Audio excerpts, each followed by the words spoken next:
"Excuse me, kind sir. My little one is in need of nourishment." Emma Reynolds's voice trembled as she extended her hand toward the man clad in the lavish green suit. Rain cascaded down her face, blending with the tears she struggled to contain. Her 7-month-old son Noah whimpered beneath the bright yellow hood of his onesie, the sole dry comfort in their midst. James Blackwood halted in his tracks, his earlier irritation transforming into astonishment. He had just turned away a homeless man moments earlier, yet the urgency in this woman's pleading gaze caused him to hesitate. "Ma'am, there are shelters for this sort of thing," he said, already reaching for his wallet to provide a swift resolution that would bring this awkward interaction to a close. "I've tried them all. They're full," Emma murmured, her voice almost lost in the sound of the rain. "I don't want money. I just need formula for my baby, please." James studied her intently. Even in her soaked state, he sensed that she was not an ordinary street beggar. Her clothes, though drenched and tattered, had once been of good quality. The manner in which she carried herself hinted at a person not used to seeking assistance. "There's a cafe just around the corner," he heard himself say. "Let's get your baby out of this rain." 20 minutes later, they found themselves in a cozy booth at the back of a warm cafe. Noah eagerly suckled at the bottle James had bought from a nearby pharmacy, while Emma's hands trembled around a steaming cup of coffee. "Thank you," she whispered. "I never imagined I would find myself in this situation." "What led you to this point?" James inquired, taken aback by his own curiosity. Emma cast her gaze downward. "My husband Michael passed away 3 months ago. A hidden heart condition. He fell at work." She took a deep breath. "We found ourselves without savings. Insurance provided limited support, and then the medical bills started piling up. I lost our apartment last week," James said, shifting uncomfortably. "What was your husband's profession?" "He worked in finance. Position available for newcomers at Bremen Financial. He was attempting to ascend when..." Her voice faded away. James stood still. Bremen Financial stood as the primary rival to his company, yet another thought lingered in his mind. "Reynolds?" he said slowly. "Michael Reynolds." Emma glanced upward, taken aback. "Yes. Did you know him?" James's thoughts darted back 6 months. Michael Reynolds. Dark hair, earnest eyes, impressive resume. The interview had been progressing smoothly until Michael brought up the need for flexible hours due to his pregnant wife being on bed rest. James had taken it upon himself to reject the application, informing the HR department that they required individuals who were entirely dedicated to the role. "I might have encountered him once," James admitted, a wave of guilt sweeping over him. Did his choice trigger the circumstances that brought this woman and child to the streets in desperation? "I should leave," Emma remarked, picking up on his unease and misunderstanding its source. "Thank you for the formula." "Hold on," James said, arriving at a decision he couldn't quite articulate, even to himself. "Allow me to assist, if only for this evening. A hotel room in a dry location for the baby." "We're not a charity case," Emma began. Yet Noah let out another whimper, and her determination shattered. "Just for tonight," she conceded with hesitation. As James observed Emma and Noah make themselves at home in the hotel room he had arranged, he reassured himself that this was merely a singular gesture of goodwill. His driver lingered outside, ready to return him to his penthouse, a place where he could erase the awkwardness of this moment. "I'll see how you're doing tomorrow," he unexpectedly said. Margaret Wilson observed the shift in her boss right away the following morning. Throughout her 15 years as his executive assistant, she had never witnessed James Blackwood show up late or appear distracted. "Is everything all right, Mr. Blackwood?"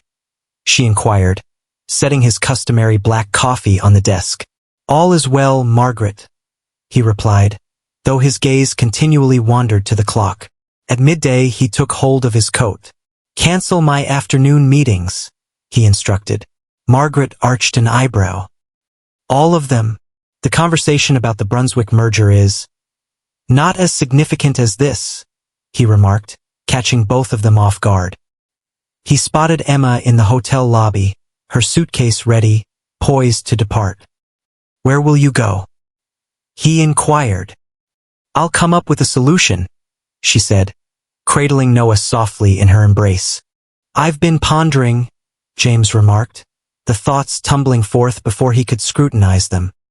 3 months of support, housing, childcare help, job opportunities, just until you regain your stability. "What's the reason behind that?" Emma inquired with a hint of skepticism. "Perhaps I bear some responsibility for your predicament," he pondered, "because witnessing you and your child on the street stirred memories I've long sought to bury." "Simply because I can," he replied. Emma observed him, a mix of pride and necessity warring within her. At last, she directed her gaze to Noah, his blue eyes filled with trust. 3 months, she conceded.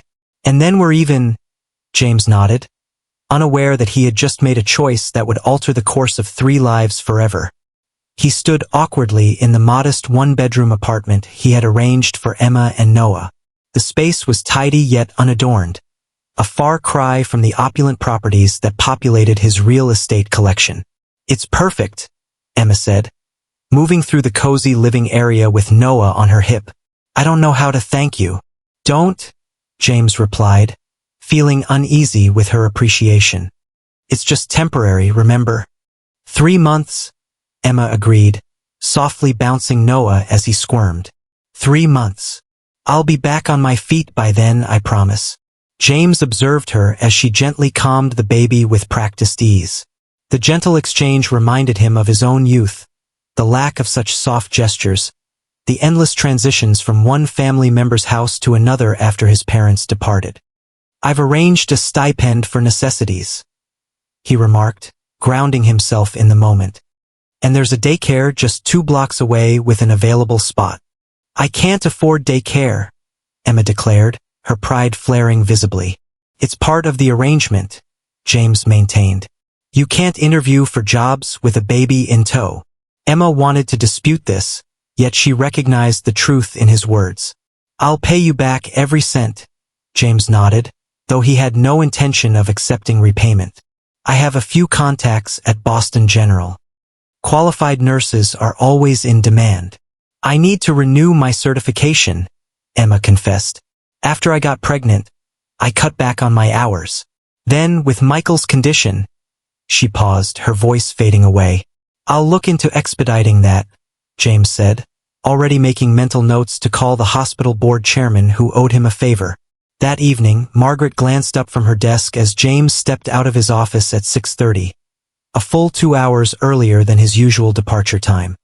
"Going somewhere special?" she inquired, her astonishment evident. "Just home, Margaret?" he responded, the subtle tug of his tie revealing his discomfort. "This wouldn't be connected to your enigmatic afternoon yesterday, would it?" Margaret had been with James for a considerable time, allowing her to express herself openly. James took a moment to reflect. "I'm assisting someone for a short while." "Is it a woman?" Margaret inquired with keen insight. "A woman and her baby," James clarified. "She's a widow, a nurse. Encountered some challenging circumstances." Margaret observed her boss closely. In all the years she had worked there, she had never witnessed him show any genuine concern for anyone's well-being. "That's unexpected." "It's nothing," James replied with a wave of his hand. "Just a temporary setup." "Naturally," Margaret responded, her skepticism evident. "Will you be leaving early tomorrow as well?" "No," James replied with conviction. Today was an exception. However, the following day, James caught himself glancing at his watch over and over during the 4 p.m. meeting. By 5:30, he was in his car, instructing his driver to take him to Emma's apartment under the pretense of delivering information about job opportunities. Emma opened the door, cradling a loudly crying Noah in her arms. Her hair was tied back in a messy fashion, and dark circles shadowed her eyes. "Bad time." "What did James inquire?" "He's teething," Emma explained amidst Noah's wails. "Sorry about the noise." "I just came to drop these off," James said, handing her a folder. Some job listings and contact information. Noah's cries grew louder. Emma cradled him with fervor, her fatigue unmistakable. I could hold him, James suggested, catching them both off guard, while you search through those. Emma paused for a moment, then gently handed over the wriggling baby. Noah halted his tears for a brief moment, taken aback by the unexpected embrace. Support his head, Emma instructed. Like this. James adjusted with a hint of uncertainty, cradling the baby as if he were made of glass. Noah looked up at him, his wide blue eyes shimmering with tears as he hiccuped between sobs. I believe he has feelings for you, Emma remarked, observing them with a subtle grin. He's merely uncertain, James responded. Yet, a sensation began to awaken within him as the delicate fingers wrapped around his thumb. In the weeks that followed, James kept discovering excuses to drop by. He brought takeout dinners, knowing you were occupied with job applications. He brought toys for Noah that my assistant collected. With every visit, the duration seemed to stretch beyond the previous one. Emma started to observe a recurring theme. You really don't need to check on us so often, she remarked one evening, as they sat at her modest kitchen table after Noah had drifted off to sleep. I'm certain you have more important things to attend to. It's on my way home, James fibbed, even though his penthouse lay in the opposite direction. From your financial firm to this neighborhood? Doubtful. Emma challenged him, her tone sharp. James smiled slightly, ensnared in the web of his own fabrication.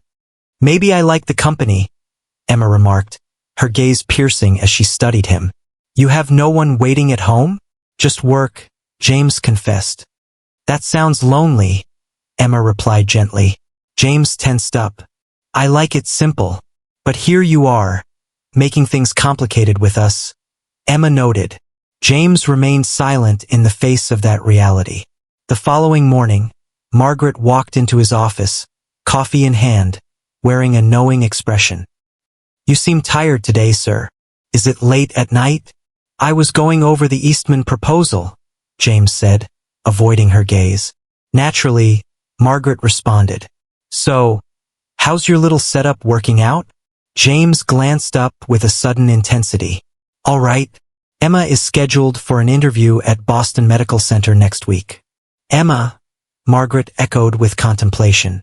You never brought her up before. James recognized his mistake. Is there something you need, Margaret? Just curious if you want me to clear your schedule for this interview, she replied with an air of innocence. There's no need for that, James replied with conviction.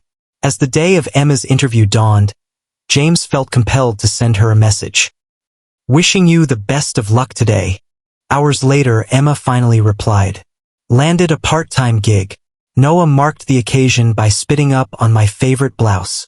What a milestone. James couldn't help but grin at his phone, a rare expression that made a passing colleague do a double take as they walked by his office.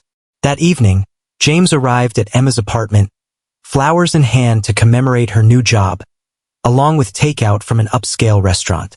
You really didn't have to do this, Emma said, yet her smile revealed her delight. It's a significant milestone, James responded. You should be proud. While sharing dinner with Noah, who was happily babbling in his high chair, James suddenly recognized that these evening visits had transformed into the most cherished part of his week. The idea was both daunting and thrilling.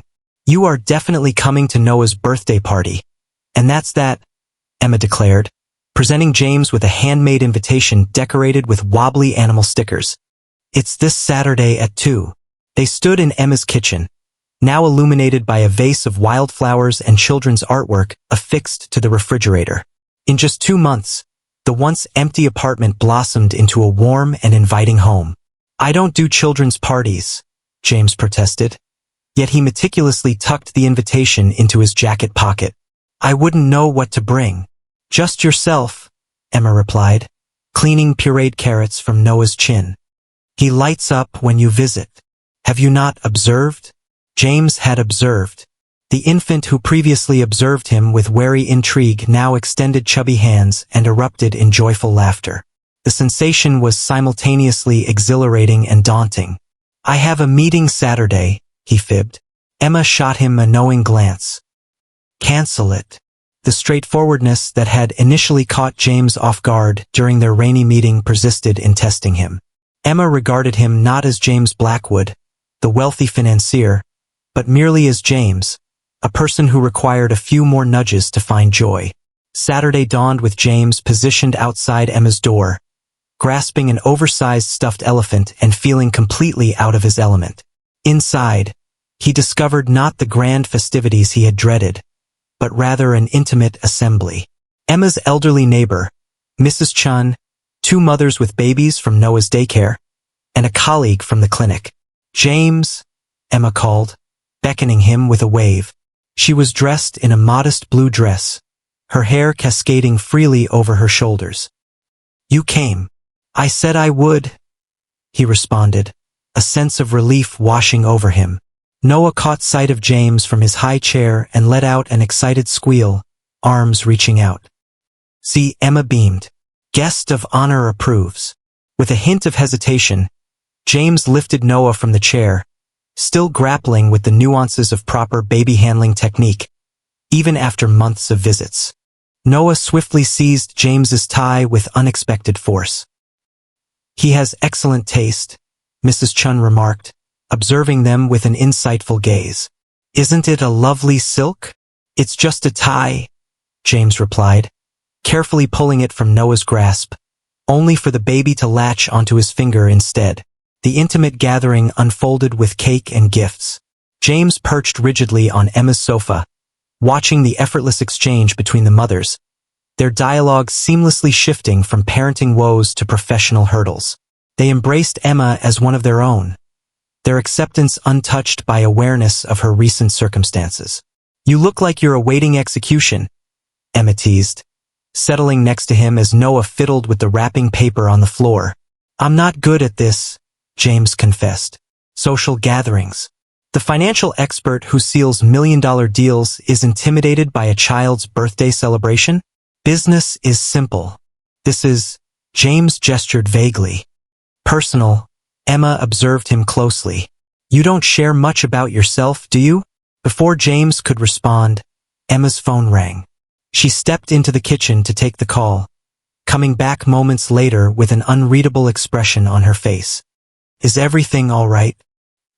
He inquired as the final guests made their exit. Emma sank into the sofa with a weighty sigh. That was Boston Memorial Hospital. They were going through old records and found something. She glanced up at him, her eyes filled with surprise. Michael possessed a life insurance policy through a previous employer. A substantial one, I had no idea. James felt a peculiar emptiness form in his chest. That's fantastic news. They're processing the paperwork now. Once it clears, I'll have enough to go back to school, secure Noah's future, maybe even buy a small house eventually. She took a deep breath. I can finally stand on my own. You don't need me anymore, James said quietly, the reality settling uncomfortably between them. Emma looked at him directly. I don't need your financial support anymore, she corrected. That doesn't mean I don't need other things. The moment was shattered by Noah's urgent call from the floor. James observed as Emma lifted him, murmuring comforting words into his silky hair. I should go, James stated, standing up suddenly.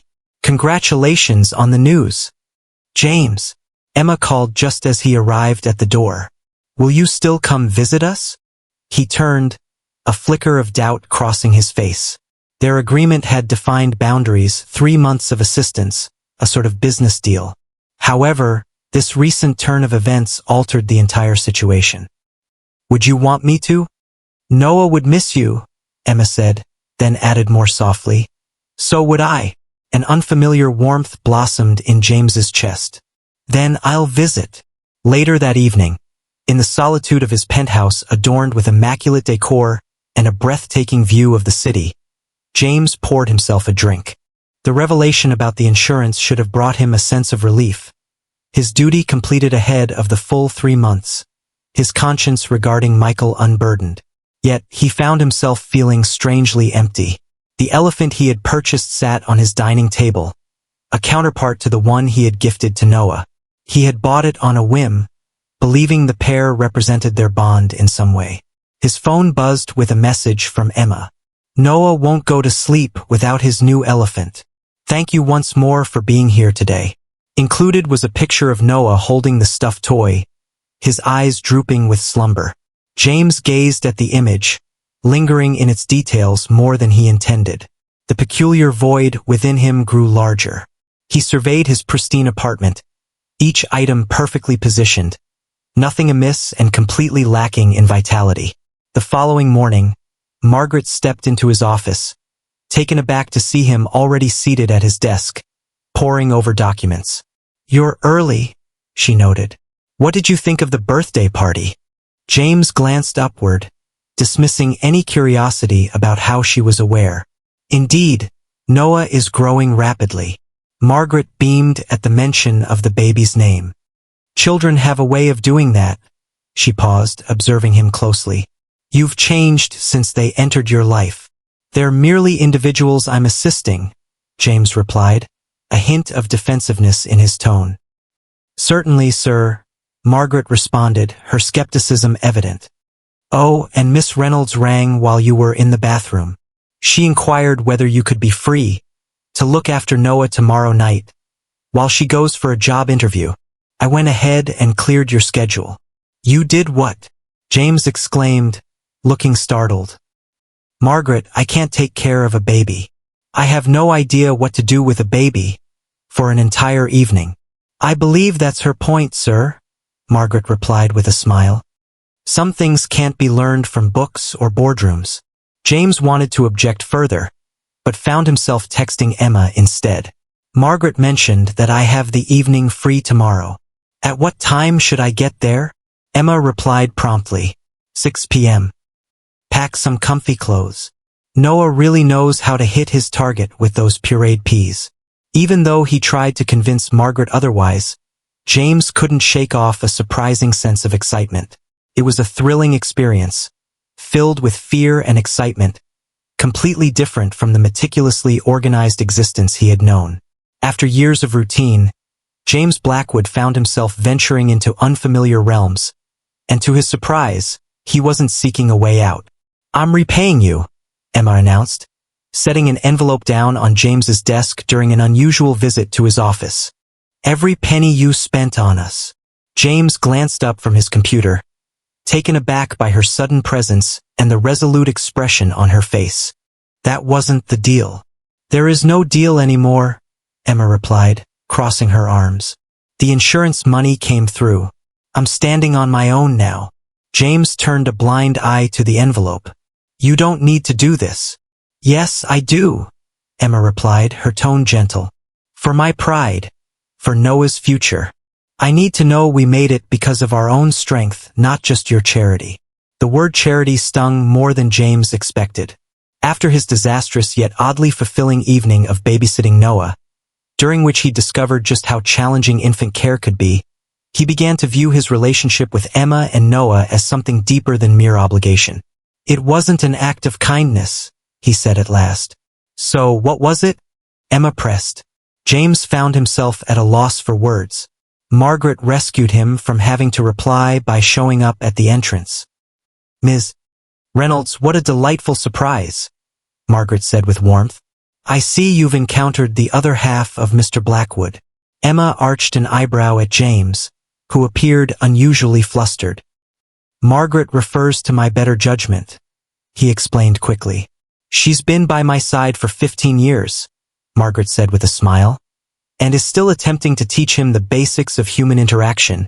It's about accepting help when it's necessary, and offering it without any strings attached." Emma chuckled, the tension melting away from her shoulders. "That's quite the undertaking you've embarked on." "Indeed. Care for a cup of coffee?" Margaret offered. "Actually, I should go," Emma replied. "Daycare pickup in 30 minutes. James stood abruptly. "I'll walk you out." In the elevator, Emma broke the awkward silence. "Your office is just as I envisioned it. All glass and steel." "Too impersonal?" James inquired. reflecting on her apartment with its vibrant throw pillows and refrigerator art. "Just very you," Emma replied. Then, more gently, "Thank you for everything you did for us, James. But I need to do this. Please understand." James nodded slowly.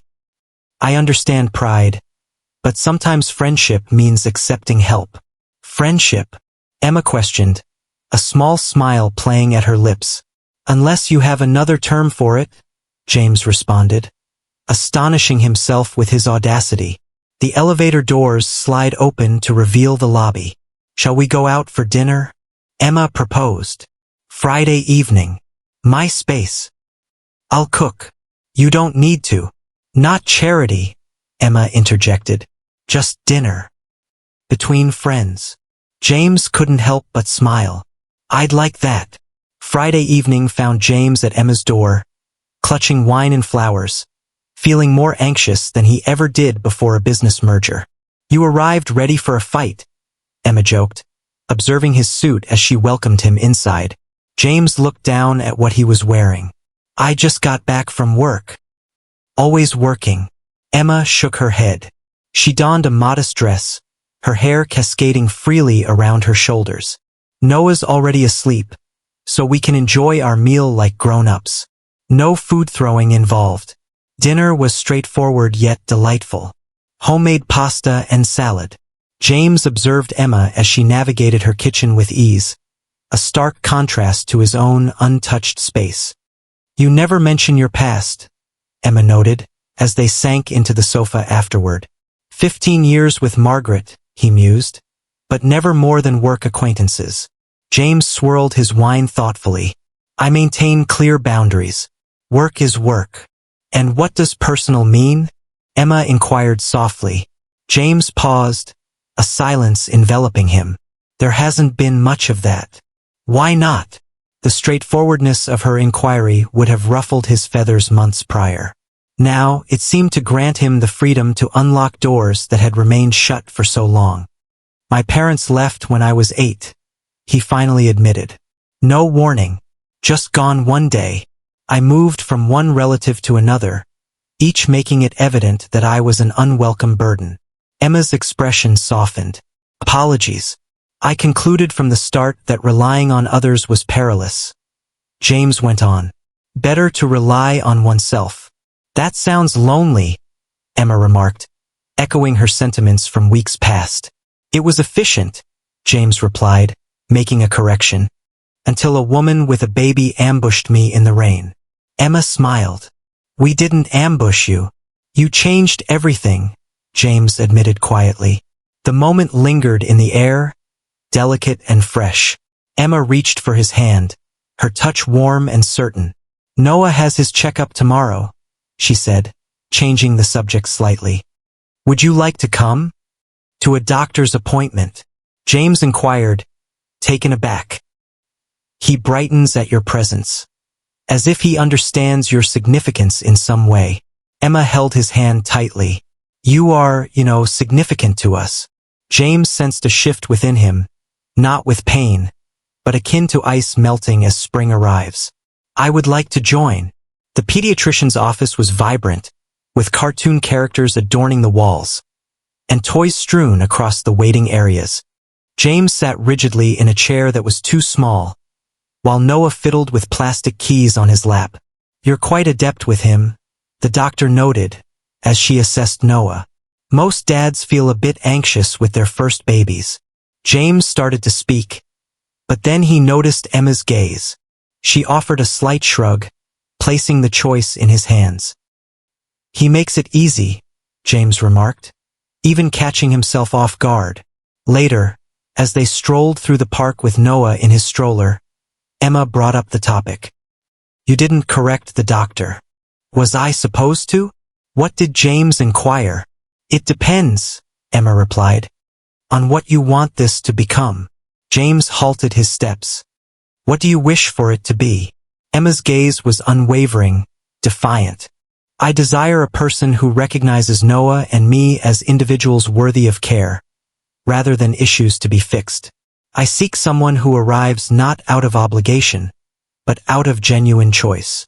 For quite some time now, I haven't felt any sense of obligation, James confessed. Why do you continue to appear? The inquiry required sincerity. James had not permitted himself. Because when I'm not here, I'm thinking about being here. Because Noah's smile makes my day better. Because you challenge me in ways no one else dares. Emma stepped closer. That's a good start. As weeks passed, James found his schedule, increasingly aligned with Emma and Noah's routines. He arranged meetings to accommodate Noah's doctor appointments. He departed work early to be with them for dinner. He mastered the art of changing diapers without flinching, and developed the ability to differentiate between Noah's hungry cry and tired cry. Margaret observed the change with a sense of quiet satisfaction. You're taking a personal day tomorrow, she stated, noting it on his calendar. That's the 3rd this month. Noah has his swimming lesson, James explained absent-mindedly. I see, Margaret said, smiling. And when are you planning to tell Emma about your connection to Michael's job rejection? James froze. How did you know about that? I'm your executive assistant, Mr. Blackwood. I know everything. Margaret's expression shifted to one of gravity. She is entitled to the truth. I can't bear the thought of losing her, James said, the fear suddenly overwhelming. Perhaps, Margaret conceded. Or perhaps honesty is precisely what this relationship requires to progress. James gazed out of his office window, taking in the sprawling city beneath him. The idea of losing Emma and Noah at this point, when they had become so vital to his joy, felt utterly intolerable. Yet the secret between them felt increasingly like a betrayal. I'll tell her, he decided at last. After her interview for the full-time position next week. Margaret nodded in agreement. Excellent. Now, regarding the Anderson merger, James attempted to concentrate on his tasks, yet his thoughts continually drifted back to Emma's inquiry in the park. Why do you keep showing up? The answer was simpler and more terrifying than he'd admitted. Because with them, for the first time in decades, he felt like he was home. I got the job, Emma exclaimed, her face radiant as she burst through her apartment door, where James waited with Noah, comprehensive benefits, adaptable hours, and the pay exceeds my expectations. James smiled, effortlessly cradling Noah on his hip, a gesture that had become second nature over the past few months. That's incredible. I told you they'd be foolish not to bring you on board. There's just one thing, Emma said, her expression turning serious as she took Noah from James's arms. It's in Providence. Providence, James echoed, the word dropping between them like a heavy stone. Rhode Island? It's just an hour's drive, Emma replied swiftly. But it's a position in pediatric intensive care, which is precisely what I specialized in prior to Noah. They seldom reveal their thoughts. James managed to smile. That's wonderful. When would you begin? They want me next month. Emma observed his expression intently. I haven't accepted yet. I wanted to talk to you first. The fact that she considered his opinion important enough to consult before making her decision should have pleased him. Instead, it highlighted the precarious nature of their relationship, undefined, unspoken, and built on a foundation that included his unacknowledged guilt. You ought to accept it, James insisted with conviction. It's an ideal chance. But what about our situation? Emma inquired with a hint of uncertainty. The question lingered, suspended in the atmosphere. What were they? Companions? Something deeper? James had skillfully sidestepped the task of defining their relationship, finding solace in the uncertain realm that lay between duty and love. I could come by on weekends, he suggested weakly. Emma's expression dimmed a bit. Is that what you desire? Weekend visits. What I desire, James started, then hesitated, unsure of how to proceed. The idea of Emma and Noah relocating, their everyday presence in his life diminished to infrequent visits, stirred a deep emptiness within him. James, Emma urged. Noah wriggled in Emma's embrace, stretching out toward James with a resolute bah that had recently entered his limited vocabulary. I need to share something with you, James declared abruptly. The words spilled forth before he had a chance to think twice. About Michael. Emma's demeanor changed. What about Michael? He applied for a position at my firm. James averted his gaze. 6 months before he died. He performed admirably in the interview, yet he asked for flexible hours due to his pregnant wife being on bed rest. A gradual realization spread across Emma's features. And you turned him down. I personally turned down his application, James confirmed. The decision was difficult but essential. I informed HR that we required individuals who were completely dedicated to the role. Emma remained quiet, her body completely motionless except for the instinctive act of comforting Noah. That's why you assisted us. She finally spoke, her tone devoid of emotion, laced with guilt. Initially, yes, James conceded. But Emma, that changed. You must trust me. When were you planning to tell me this? Her voice remained eerily calm. I don't know, James admitted candidly. I was afraid of losing you both. Both? Emma's eyes narrowed with intensity. Or merely your opportunity for atonement. The accusation pierced deeply. That's unjust. Is that just? Emma's composure shattered. Was it just to conceal this for months, to forge a connection, whatever this is between us, on a foundation of deceit? I never lied to you, James protested. But lies of omission are still lies, James. Emma placed Noah in his playpen, her movements purposeful. I need you to go. Emma, I beg you. Now, she said with conviction. I need to think. James stood, filled with a sense of urgency to mend what was unraveling between them, yet uncertain of the way forward. I'm sorry for everything with Michael, for not telling you sooner, but I can't regret these months we've shared. They've changed me. Emma didn't respond to him as she gazed out the window. James reached the door before turning back. For what it's worth, I turned down Michael because I was apprehensive about employees who have attachments, who possess needs that extend beyond the workplace. I believed they were burdens. He inhaled deeply. I was mistaken. What you and Noah have demonstrated to me about family, about the importance of caring for another, it's not a sign of weakness. It's the greatest strength there is. When she stayed quiet, he said gently, Take the job, Emma. You deserve it. Then he walked away, the door shutting softly behind him. The subsequent week drifted by in a haze. James immersed himself in his work with a fervor that startled even Margaret. She hasn't called. Margaret inquired on the 5th day. No, James answered tersely, not lifting his gaze from the screen. Have you reached out to her? She needs space. Margaret let out a deep sigh. What she needs is honesty. The complete truth. Not just the parts that make you look bad. James finally looked up. What are you talking about? Margaret asked. Did you tell her that after you learned about Michael's death, you anonymously covered all their remaining medical bills? Or that you've been contributing to cardiac research in his honor? James stared at her. How did you? I handle your accounts. Don't you recall? Margaret replied with a shake of her head. Your guilt was genuine, but so is your heart, Mr. Blackwood. She ought to be aware of both. That evening, James found himself in his penthouse, phone clutched in hand, weighing the decision of whether to reach out to Emma. The space that used to feel like an ideal refuge now appeared frigid and devoid of life. His phone buzzed with a text from an unknown number. She's at the playground by the river. The one featuring the yellow slides. Go now.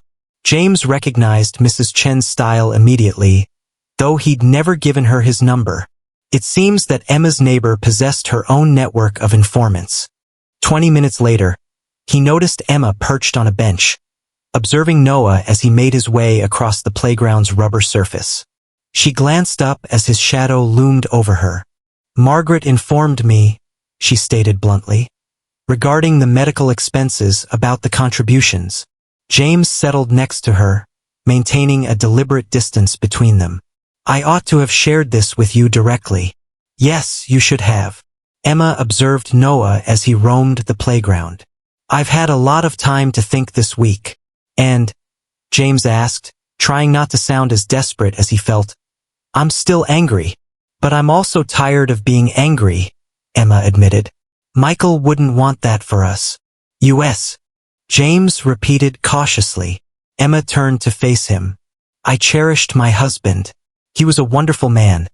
Gentle, understanding, always prioritizing Noah and me. His passing created a void I believed would remain forever unfilled. James nodded, his heart sinking. But these past months, Emma continued, watching you with Noah, seeing how hard you try despite having no idea what you're doing half the time. A small smile touched her lips. You've carved out a unique place in our lives, distinct, yet equally genuine. I never meant to replace Michael, James said quickly. You couldn't, Emma replied simply. But that doesn't mean there isn't room for you, exactly as you are. Hope flickered in James's chest. What about Providence?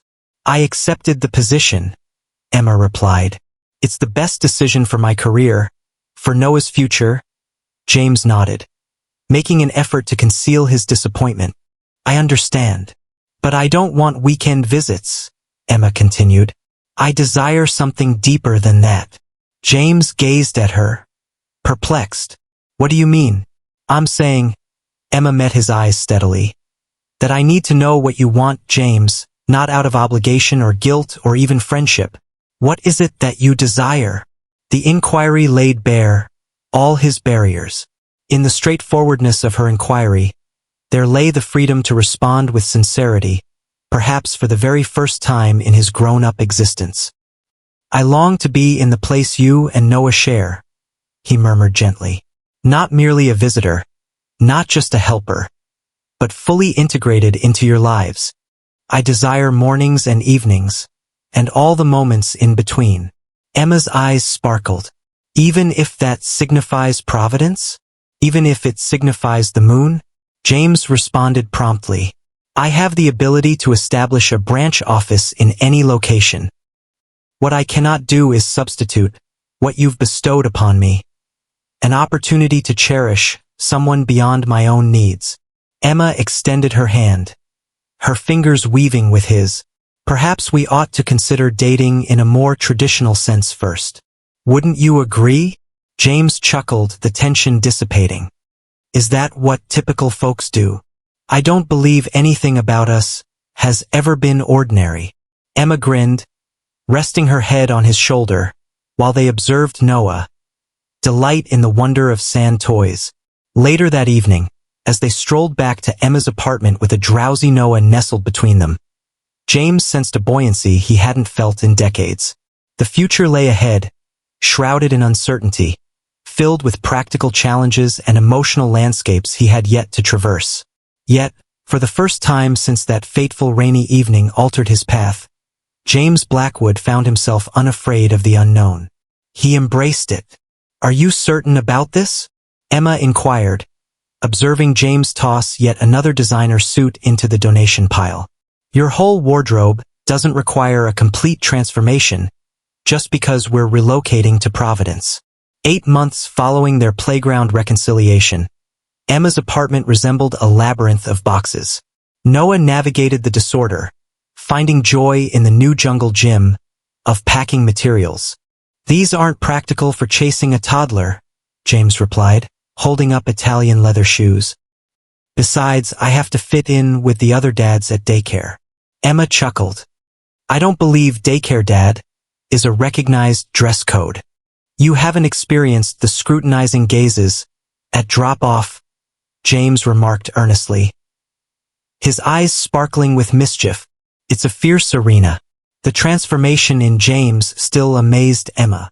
The once stoic financier, who previously crossed the street to steer clear of those in need, now found himself on the floor constructing block towers, knew every lyric to the songs from Noah's beloved show, and had swapped his stylish sports car for a sensible SUV boasting top-notch safety ratings. The movers are coming tomorrow, Emma reminded him. Are you completely sure about this arrangement?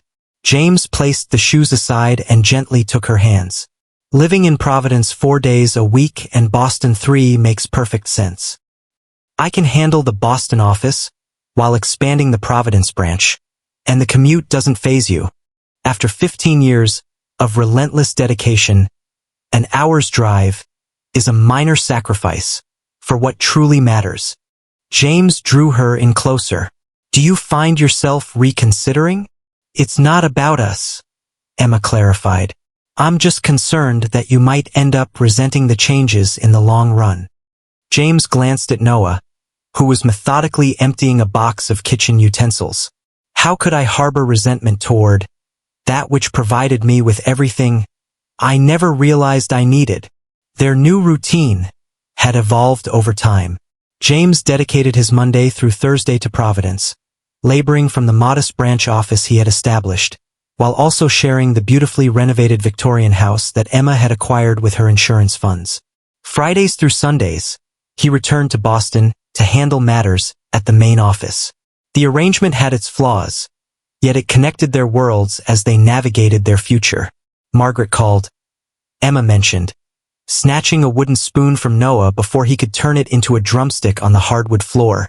She wants to know if we're still on for dinner Saturday. Did she happen to mention if she's bringing Philip? James inquired nonchalantly. Emma smiled. You're worse than a tabloid reporter. Yes, she's bringing him. Third date.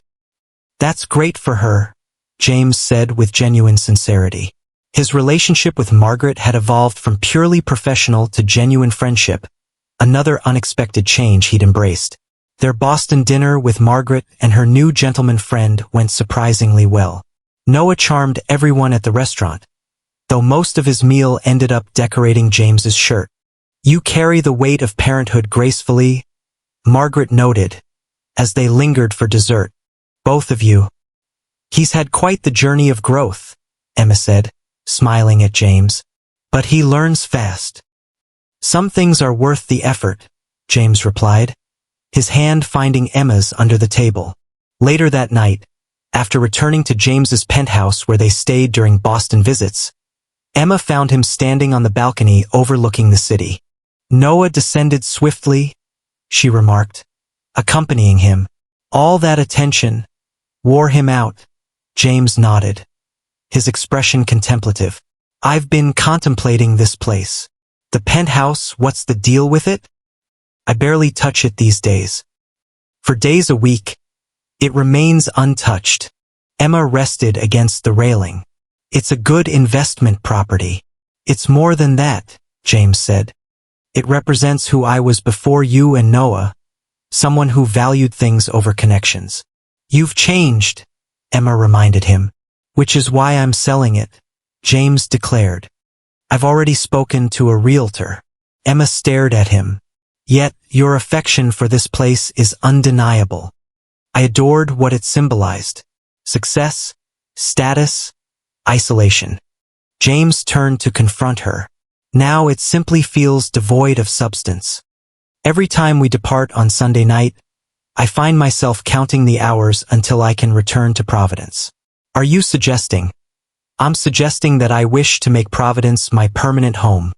Establish a proper office there. Shift the majority of operations. James grasped her hands. What I'm saying is I want to wake up every morning with you and Noah. Not just on most days. Emma examined his expression, searching for any hint of uncertainty. This is a significant choice, James. Your company, your life, has been rooted in Boston for years. My company is capable of adjusting. It's merely a transaction. James's eyes remained unwavering. Yet you and Noah, your sanctuary. 3 weeks later, James found himself in the kitchen of their Providence Victorian, struggling to whip up pancakes, with Noah assisting from his high chair. The outcome was dubious at best. These look more like modern art than breakfast, Emma laughed, entering the kitchen in her nurse's scrubs.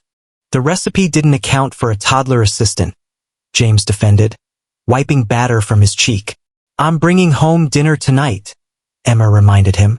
Final day of orientation. We'll be fine, James assured her, though Noah chose that moment to fling a spoonful of batter across the room. Emma kissed them both goodbye, pausing at the door. Don't forget, Noah has his checkup at 2. Make sure you're on time this time. That was just once, James argued. And we were only 5 minutes behind. The pediatrician is more intimidating than any boardroom rival, Emma joked before heading out. James glanced at Noah, who returned the look with a grin that mirrored Michael's smile and sparkled with Emma's eyes. Your mum believes I can't manage a straightforward doctor's appointment, he said to the little one earnestly. We'll show her. Later that afternoon, James sat in Dr. Patterson's office, Noah cheerfully engaged, with toys in the corner, as they continued their post-examination conversation. He's developing beautifully, the doctor assured James, right on track for all milestones. And his heart? James asked, the question still bringing a pang of anxiety, despite numerous reassurances that Noah showed no signs of his father's condition. Strong and healthy, Dr. Patterson confirmed. You and your wife are doing an excellent job. James chose not to correct her assumption about their marital status. The idea had increasingly taken hold of his thoughts in recent weeks.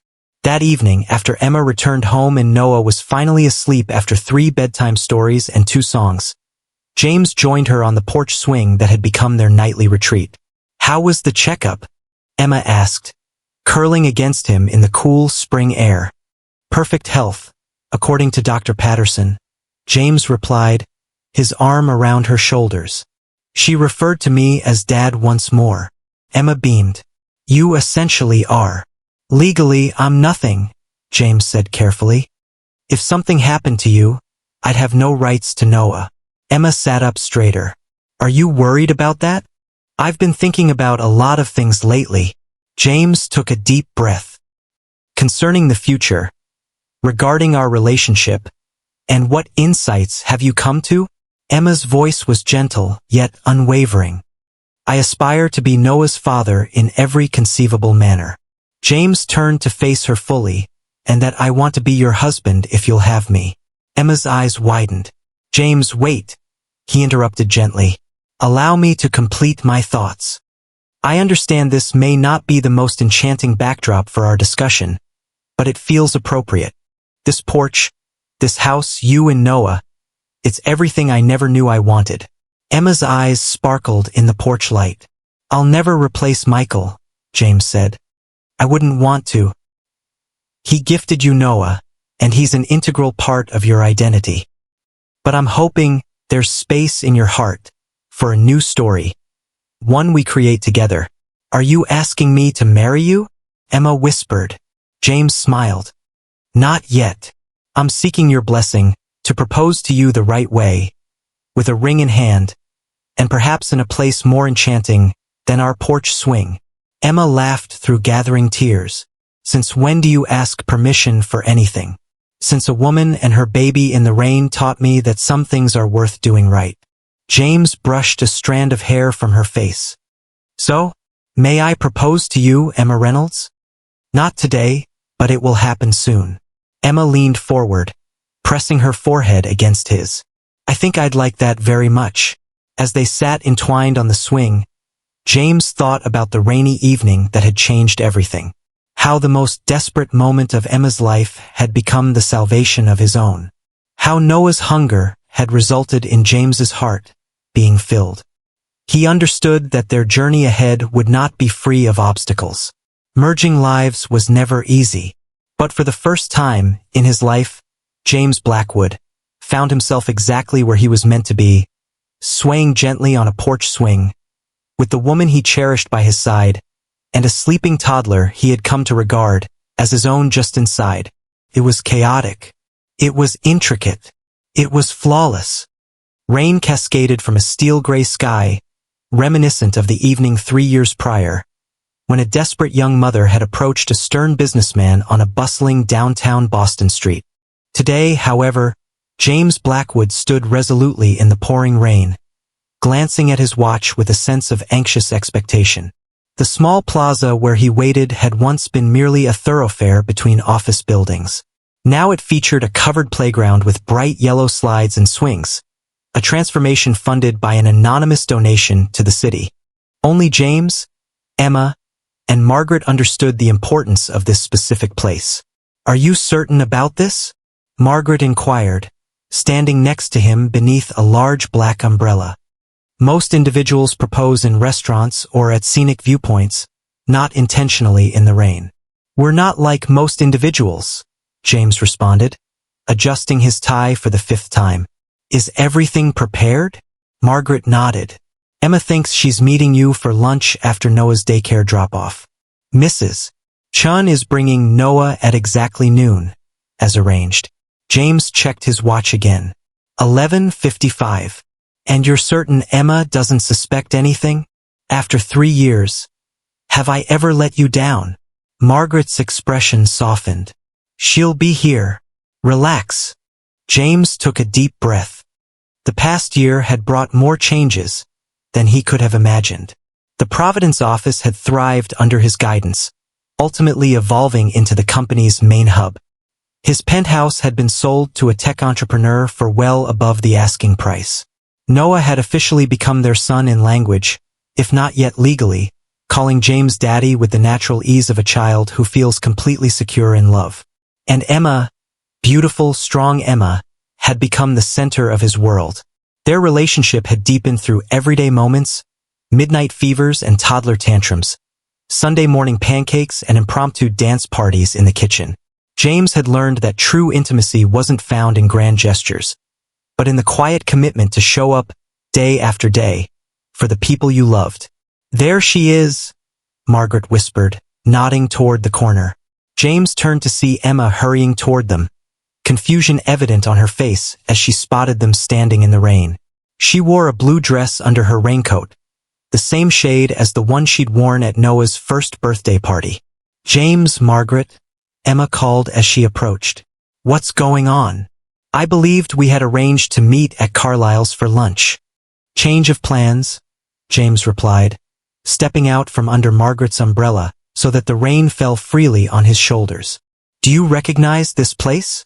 Emma looked around, realization dawning slowly. "This is where we first met, but it looks completely different now." "Not entirely," James replied, grasping her hands. "The rain is constant." Emma arched an eyebrow.